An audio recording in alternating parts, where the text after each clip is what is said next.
The singing started 3 days before we jumped, though I cannot be certain of that number anymore.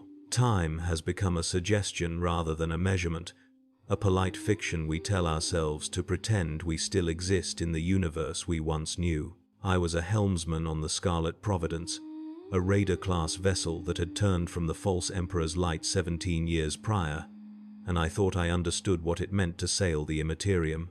I thought the prayers we offered to the dark gods, the blood we spilled on the navigation altar, the rituals our sorcerers performed in the bowels of the ship were sufficient protection.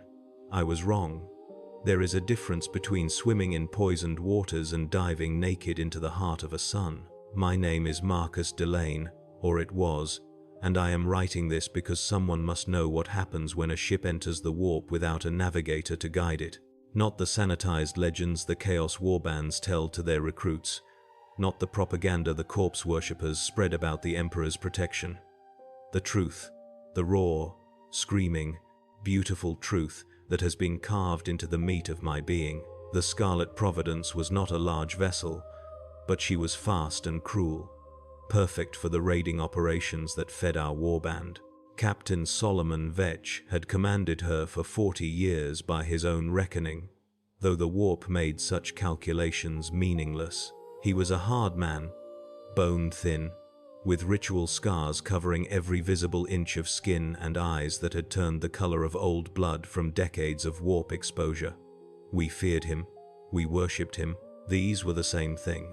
Our navigator was named Bridget of House Moreno, a renegade from one of the lesser navigator families who had joined us rather than face execution for a scandal I never learned the details of. She was not powerful by navigator standards, but she was ours, and her third eye could pierce the madness of the Immaterium well enough to guide us through relatively safe passages. She lived in a sealed tower at the heart of the ship, attended by servitors and slaves, and emerged only rarely to speak with the captain. I had seen her perhaps a dozen times in my years of service. Each time, I looked away from the bandaged lump on her forehead where the eye hid. Some things are better left unseen. The singing, when it started, came from her tower. It was not music as humans understand it. The sound existed below the threshold of normal hearing, a vibration that lived in the bones rather than the ears. I felt it first in my jaw, a humming that I initially mistook for a problem with the ship's engines. Others felt it in their spines, their fingertips, the cavities of their skulls. We all heard it differently, and when we compared descriptions, none of them matched. To me, it sounded like a choir of children who had forgotten the words to their hymn and were simply letting pure sound pour from their throats. To Corwin, my second at the helm, it sounded like the grinding of metal on bone. To the captain, who told us during one of his rare addresses to the crew, it sounded like his mother calling his name. Bridget stopped speaking on the second day. The captain sent servants to check on her. They did not return. He sent armed men. They returned, but they were no longer right. One of them had torn out his own eyes. Another kept touching the walls as if searching for something that was not there, whispering about doors that should not exist. The third simply stood in the corridor outside the Navigator's tower and wept without sound for 6 hours until his heart gave out. I should tell you that we were not good men on the Scarlet Providence. We had done terrible things in service to the dark gods. We had raided pilgrim vessels and torn the faith from innocent throats. We had offered blood and souls to powers that should not be acknowledged. We had embraced corruption because it was easier than fighting it, because the rewards were tangible and immediate, because the alternative was death or worse. I tell you this so you understand that what happened to us was not justice. The universe does not care about justice. What happened to us was simply consequence, the natural result of treating the warp as a tool rather than an ocean of living nightmare. On the third day, the captain gathered those of us with command authority in the strategium. There were 7 of us remaining, who could be trusted to think clearly.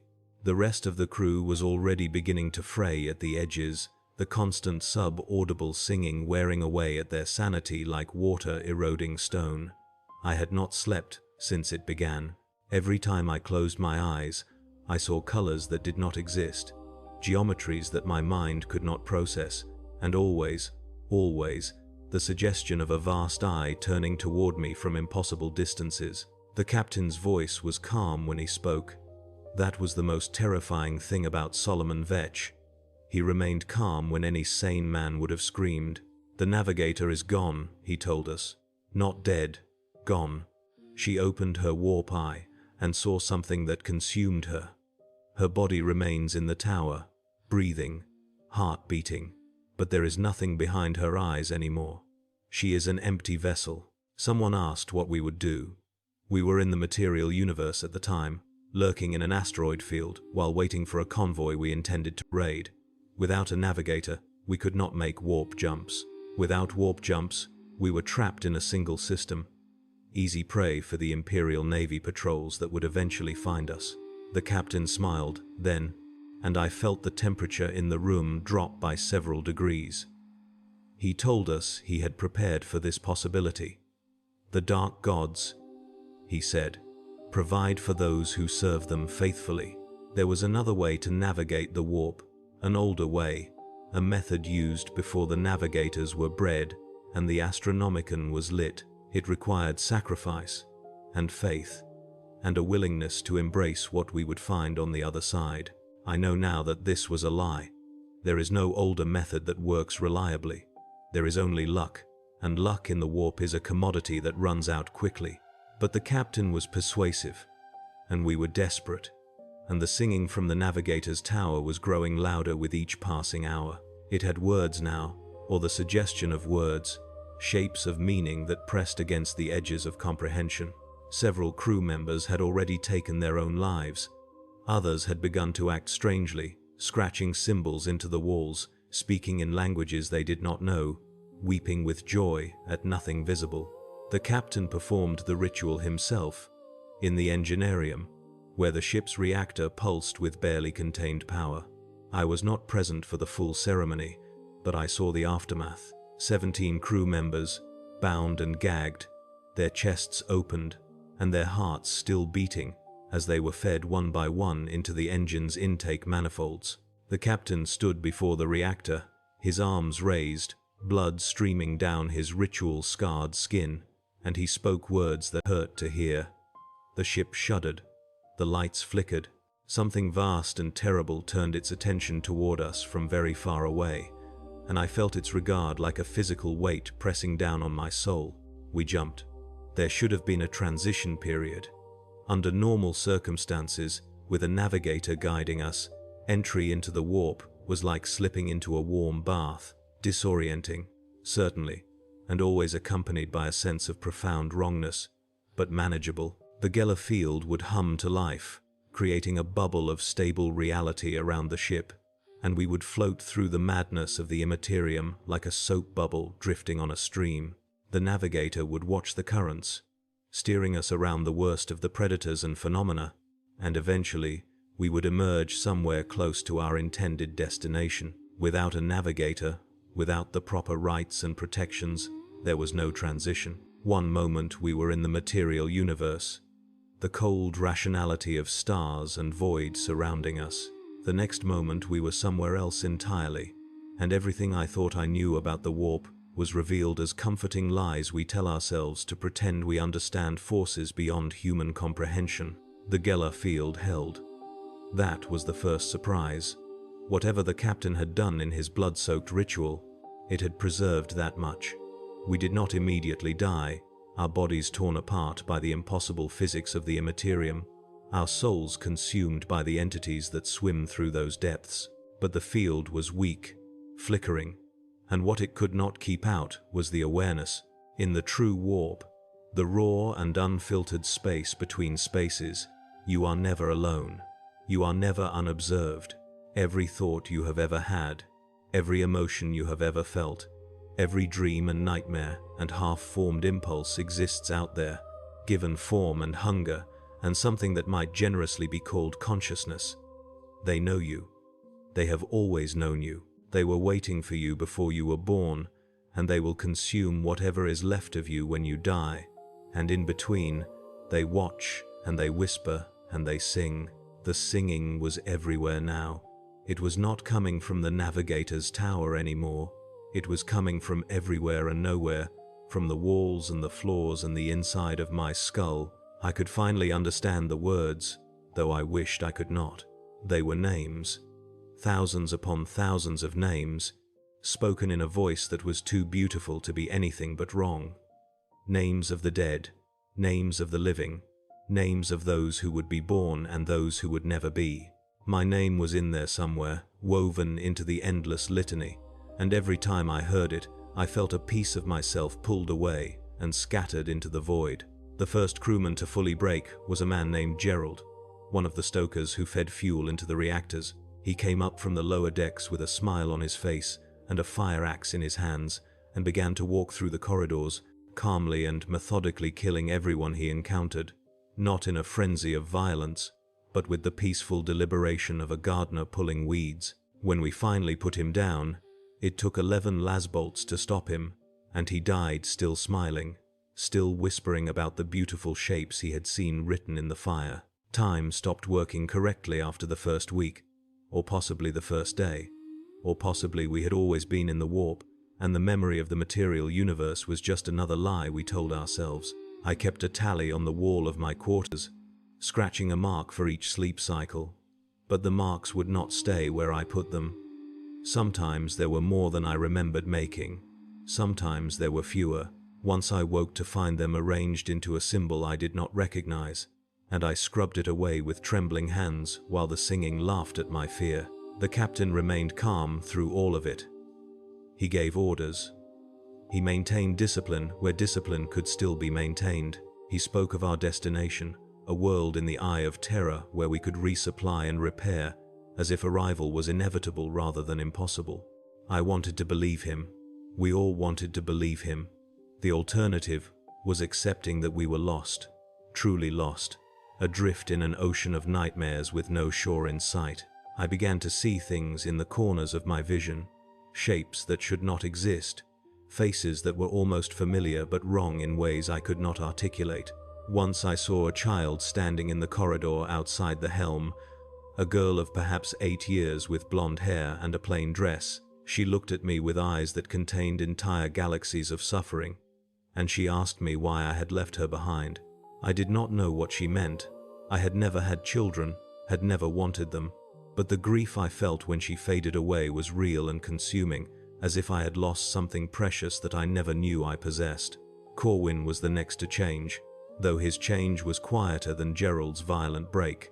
He simply stopped speaking one day and began to draw. He covered every surface within his reach with intricate patterns, spirals within spirals within spirals, all converging on a single point that seemed to recede infinitely into whatever surface he drew upon. When I asked him what he was drawing, he looked at me with eyes that no longer tracked properly and said the map. He said it was the only way out. He said we had to follow the patterns to find the door. I should have reported him to the captain. Instead, I found myself studying his drawings, searching for meaning in the endless spirals. There was something there, just at the edge of understanding, something that promised answers if I only looked long enough. The captain found me staring at one of Corwin's maps 17 hours later. I had not moved. I had not blinked. My eyes were bleeding from the strain, and I could feel the spirals beginning to etch themselves into the surface of my brain. He slapped me, hard, and dragged me away, and locked me in my quarters with orders not to look at Corwin's work again. I obeyed, but the spirals followed me. I see them now when I close my eyes. I see them in the patterns of rust on the walls, in the way the shadows fall, in the arrangement of stars that should not be visible through the portholes. They are everywhere because they are the shape of the truth, the underlying architecture of the warp itself, and once you have seen them, you cannot unsee them. The singing grew louder. It had layers now, harmonies and counter-melodies, a symphony composed by something that had never been human and never would be. I learned to identify individual voices within the choir. There was one that might have been Bridget, our lost navigator, her third eye screaming into the void, even as her body sat motionless in her tower. There was one that sounded like my father, dead these 40 years, singing a lullaby he used to sing when I was a child. There was one that sounded like me, though I was not singing, had never sung, would never sing. The captain called a meeting on what he claimed was the 14th day, though by then the concept of days had become entirely abstract. Only 9 of us remained who could be called functional. The rest were dead or changed or lost in the mazes that had begun to appear in the lower decks, corridors that led to places that did not exist, doors that opened onto screaming voids, rooms that contained infinite iterations of themselves. He told us he had found the way out. The ritual had worked, he said. The dark gods had provided a guide. As promised, we simply needed to follow it, and we would emerge in the eye of terror, scarred but alive, ready to serve once more. The guide was waiting for us in the strategium. It wore the shape of a man, more or less, with features that shifted like smoke and eyes that were holes into somewhere else entirely.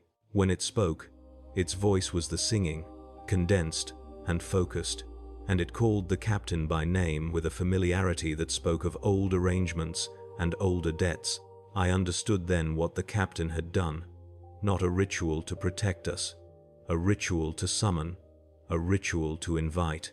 The blood of 17 crew members had been a down payment on a bargain struck long before I was born, and now the collector had come to take possession. The guide smiled at us with too many teeth, and it told us to follow.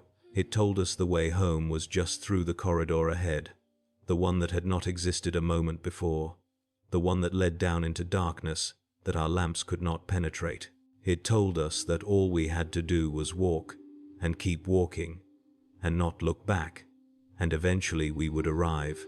3 of us followed the captain into that corridor. I was one of them. I do not know why I went. Perhaps I believed him. Perhaps I had simply given up and wanted the journey to end, whatever that ending might be. Perhaps the singing had finally worn away the part of me that could still make decisions, and all that remained was the compulsion to move, to follow, to keep going until there was nowhere left to go. The corridor went down. It kept going down.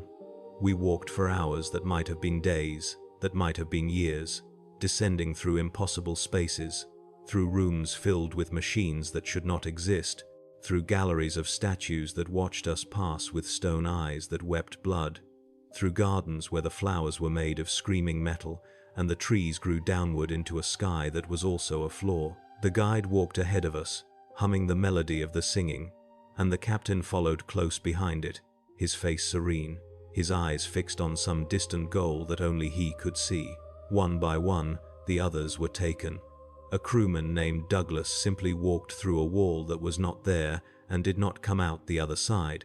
Another, whose name I can no longer remember, stopped to examine one of the flowers and could not stop examining it, his eyes widening with terrible comprehension as the petals unfolded to reveal something that broke him utterly. I heard him screaming for a long time after we left him behind, though the sound seemed to come from everywhere and nowhere, echoing through the corridors of that impossible place.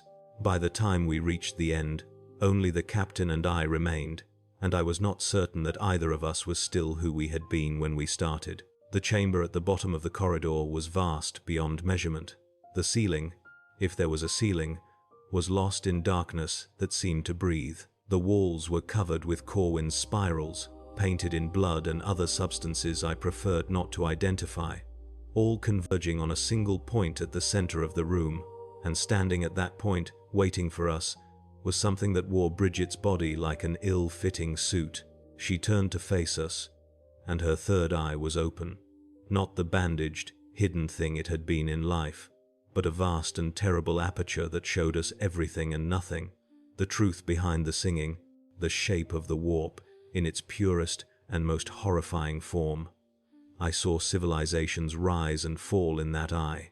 I saw the birth of gods and the death of reality. I saw myself, scattered across infinite timelines, making infinite choices, suffering infinite fates, and all of them led to this moment, this chamber, this revelation. The captain laughed. He actually laughed, a sound of pure triumph that echoed through the chamber and was swallowed by the darkness above.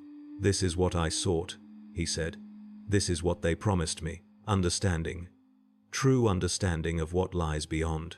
He walked toward Bridget's body, toward the open eye that had consumed her mind and now offered itself to him. He reached out his hand to touch it. What happened next is difficult to describe. Language was not designed to convey experiences like this. The eye opened wider, impossibly wider, until it was not an eye at all, but a door. And through that door came something that had been waiting for a very long time. It wore the captain like he had worn his flesh, slipping inside him through openings that should not have existed, filling him with knowledge and purpose and a hunger that would never be satisfied. I watched his body contort, reshaped by forces that cared nothing for human anatomy, and I heard his voice change, becoming the singing, becoming the choir, becoming one more note in the endless symphony of the warp. And then, it turned its attention to me. I should have died then. By all logic, all reason, I should have been consumed just as the captain was consumed, just as Bridget was consumed, just as everyone else on the Scarlet Providence was consumed by one horror or another. But I did not die. Instead, I was shown. The thing that had been the captain opened his mouth, and the singing poured out. And within the singing was knowledge. I learned why navigators exist, and what they actually do, and why a ship cannot survive the true warp without one. It is not about guidance. It is not about finding safe passages through the madness. It is about filtering. The navigator's third eye does not see the warp as it truly is. It sees a simplified version, a map drawn over territory too vast and terrible for human minds to comprehend. The eye filters out the truth, shows only what is necessary for navigation, and in doing so, protects the ship and crew from the full weight of reality. Without a navigator, there is no filter. The warp is revealed in its totality, and that totality includes you. Not just your body, not just your mind, but your soul, your history, your potential futures, everything you are, and were, and might have been. The entities of the warp do not need to consume you actively. You are already consumed, have always been consumed, because you are made of the same stuff they are. Matter and energy and thought and dream, and the boundaries between you and them are illusions maintained only by the mercy of distance. I understood then why the singing had our names. We were the singing. We had always been the singing. The choir was made of everyone who had ever lived and died and dreamed, every soul that had passed through the warp's domains, and we were simply being reminded of what we truly were. The captain, or what had been the captain, extended a hand toward me. His fingers had multiplied, each one tipped with an eye that showed a different aspect of the truth. He offered me understanding. He offered me peace.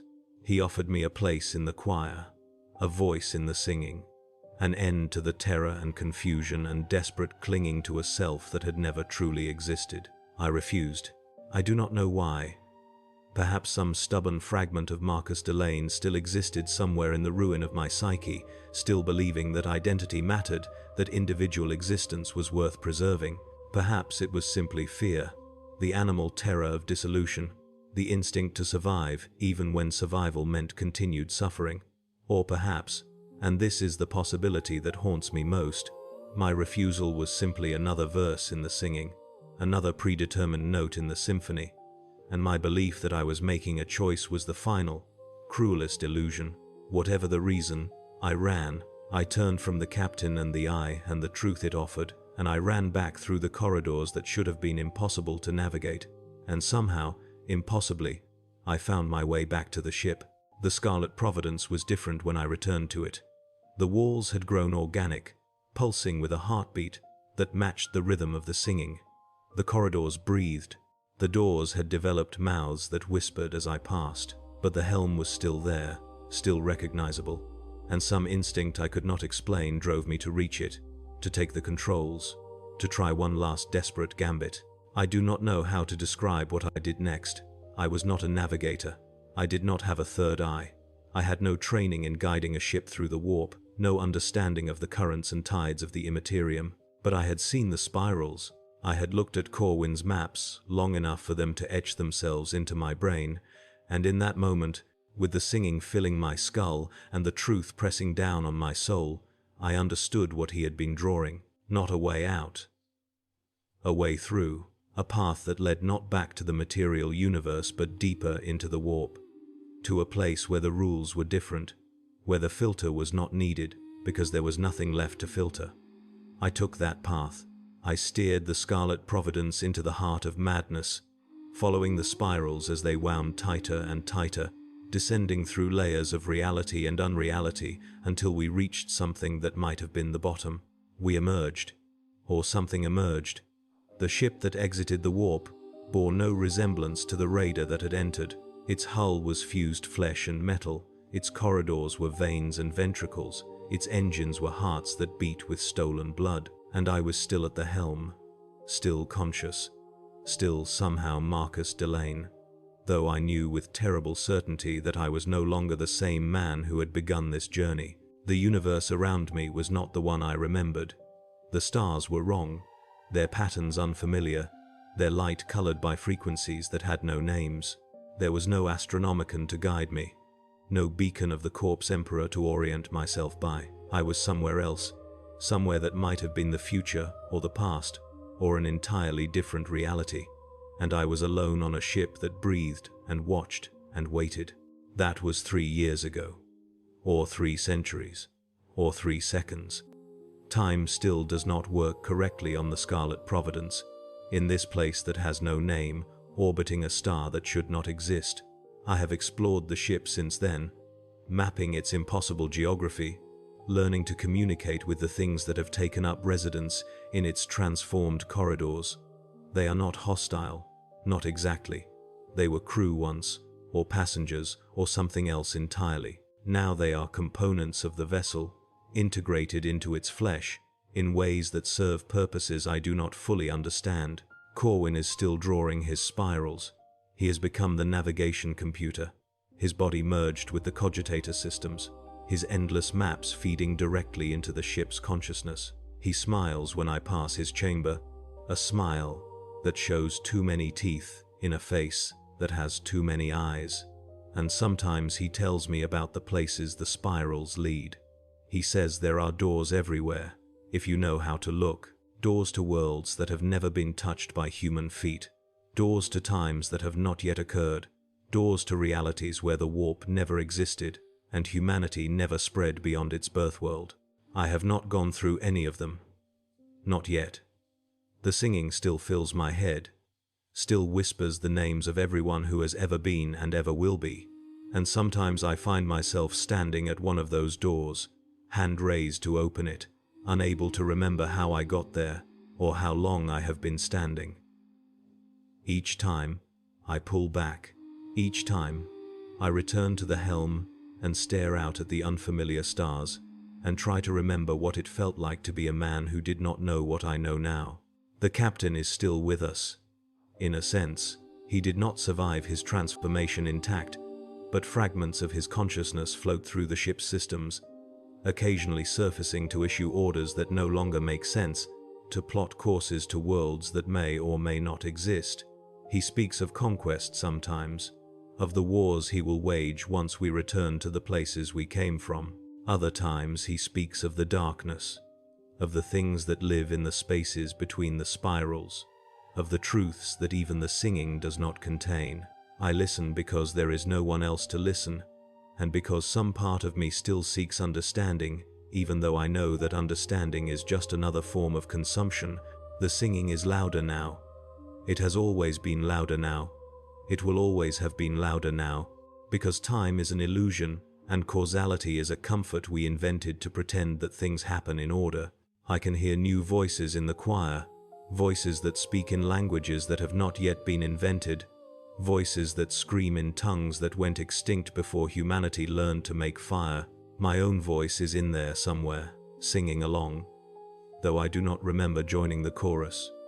Perhaps I never joined, perhaps I was always singing, from the moment I was born, from the moment the universe began, from the moment the warp opened its infinite eye and saw itself reflected in the finite minds that thought they were separate from it. There is one more thing I must tell you, one final revelation that came to me in the last of my lucid moments, before the spirals claimed too much of my mind for coherent thought. The singing is not just a side effect of the warp. It is not just the voices of the consumed, the screaming of the lost, the hymns of the damned.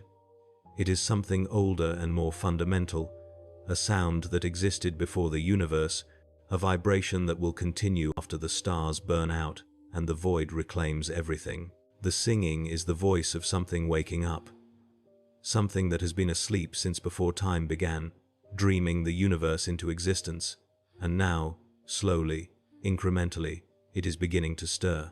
The warp is not a separate dimension, not a hellspace, not a realm of daemons and chaos. It is the mind of a sleeper, and everything we have ever known, every world, every war, every moment of joy and suffering, has been nothing more than the fevered imaginings of something that does not know it is alive. When it wakes, the dream will end. When it wakes, we will end. All of us, everything. There will be nothing left but the singer and the song will have no meaning because there will be no ears to hear it, no minds to comprehend it, no souls to be consumed by it. This is what happens when a Chaos Voidship uses a warp jump without a navigator. You see the truth, you become part of the truth. And the truth is this: you were never separate from the horror. You were always the horror. And the horror was always you. And the singing will never stop, because the singing is everything that is. I can see the door now. The one Corwin has been drawing toward, the one all his spirals have been pointing to since the beginning. It hangs in the air before the helm, shimmering with colors that hurt to look at, and through it I can see something that might be home, or might be oblivion, or might be the same thing, because in the end all destinations are the same destination. The captain is telling me to open it. Corwin is drawing the final spiral. The singing has reached a crescendo that makes my ears bleed, and my teeth vibrate, and my soul strain against the flesh that holds it. I think this is the moment I was always meant to reach, the note I was always meant to sing, the verse that completes the endless hymn. I am going to open the door.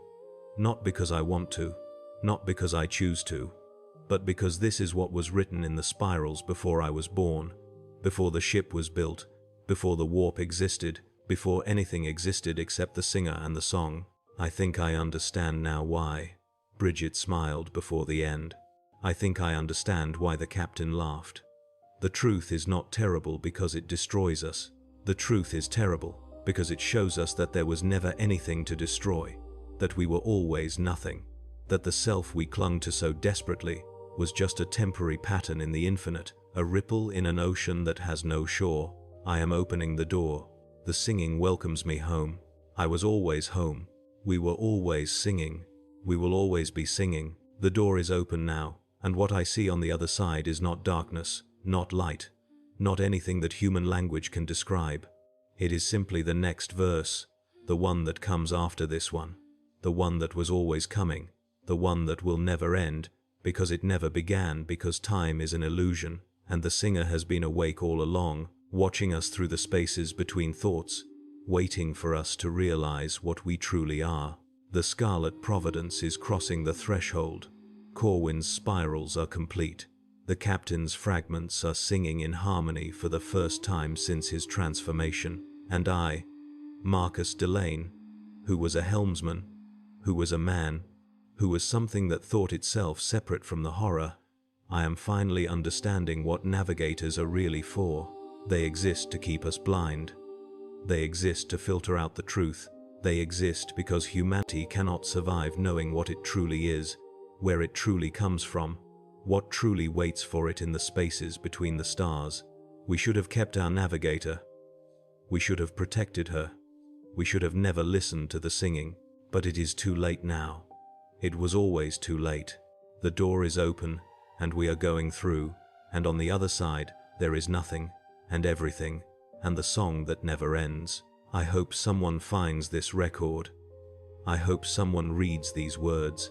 I hope someone understands what I am trying to say, even though words cannot capture it. Even though understanding is just another form of consumption, even though anyone who truly comprehends what I have written will become part of the singing too. We are all part of the singing. We always were. The only difference is whether you can hear it yet. Listen carefully. Beneath the noise of your life, Beneath the distractions of matter and meaning, beneath the illusion of self that keeps you sane, the singing is there. It has always been there. It is the sound of something dreaming, and the dream is waking up, and when it wakes, there will be nothing left but the song, nothing left but the song, nothing left, nothing. The door closes behind us, and the universe continues on without us, and somewhere, in the void between stars, another ship is preparing to jump without a navigator, and the singing is already learning their names, and the spiral is already turning toward them, and the truth is already waiting to be revealed. This is what happens. This is what has always happened. This is what will always happen, until the singer finally opens its eyes and sees what it has been dreaming. We are that dream, and dreams do not survive